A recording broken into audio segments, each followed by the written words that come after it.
Amunum be abi fara abbo de ga kaw faw kele. Et le plus souvent il va sur la kaja tchao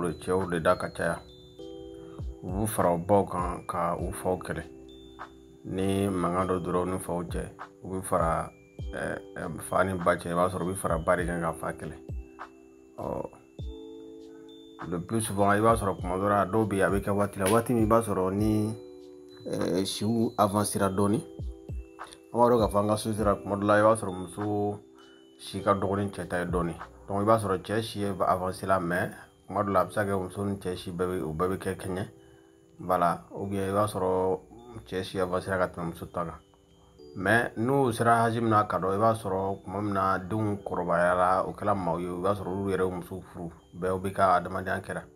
o commando la iba soro fa iba soro ale joro oube o ke krefe den voilà donc fin bebe tourner ba de krefe iba mo da wi na ale mana ko ga dron ba dron ale mana ale nyame ba dron la mais fa ko no joro tible et le plus souvent iba ye mo ba ka ke dingo de katolika o fansugo nunke oh ni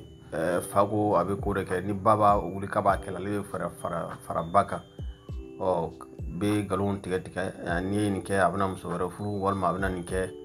bala abna ke karma sara walma ni sina muso bala ba fuku ubina o fendo de ke wala saka o écarté ga bo fendo la donc je pense que amuno men barana ni bara ci tugu bade aba yere dura bara na absika danga soro o kum konona fani ba o nyon ta dumna o nte o mana jena o na jena uru kara ka sababu de oh nga soro mo ba fote ko fani bayanga alaw de dien ko na oh ni olu ka haklon fona nyon ko ere bita fara kelen kan ko ka kelen kele ali li ba soro kelen be ali jotala ko sebe mais e ma ka position ki be fara do ka do kele itabe ke réconciliation itabe ke igade en place la o se ka ben to ko na bita o sara fe ti ka resort la iga o kum konana ibi imabo olu fe nonuna parce que am se ka fofana anga sotira chorba chama torole no muso bolo no si jambala iba soro kumamna o mago be bere la muso bolo kumamna o mago be muso la o wati kele le muso ba yere blaga ga muso robai aba yere blaga foko ale muso robai o bi eba fo ka mukara muso robai chami e frudo ale ma fo kale kala chorbai ale ma fo ko no ko jende borala mais iba soro o wati do aba nyisi aduma dunga herab sika soro chugumna ka nyisi alema donc ale le be bere ale le fenke donc iba ye ka fanga ka société la ni toro bari be mo ci chama kan o ka fami konona ni gela chama bari be ci chama kan adobe o sira kuma fo adobe iba soro bala olu yere sira niveau la fin do be o ta fa ka do la tuguni donc avec dusu kashi ola ni a situation do yere be se ka mo do yere ka demande yere c'est dana ki ka ika vie écourtée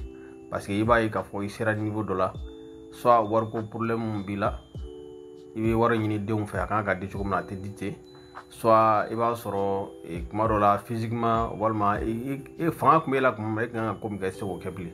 donc finalement e be yele maga ñagat ka boy e me ekra mamu sababu yi ka du jo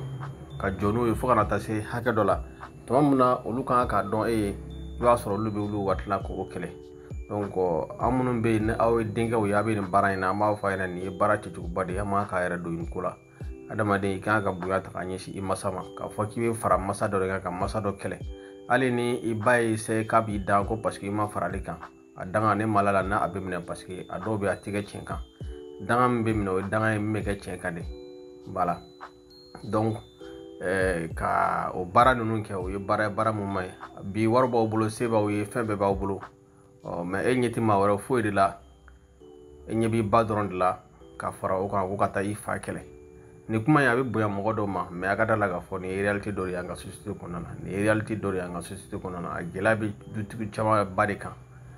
donc a dinga munum be iba sorot madula fayre be alama finano comme adobe kuma jama manduye o ba ala minati ni mi kira domna o re kira parce que kuma jama manduye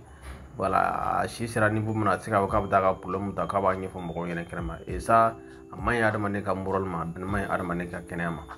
donc naw sira haga dola amma saw abu bere ise ko dama yirala ka da faradoga ka dokele ni ala wula a nɔ i nɔfɛ o ko la ma ala la n'i na tila o kunkolo problème na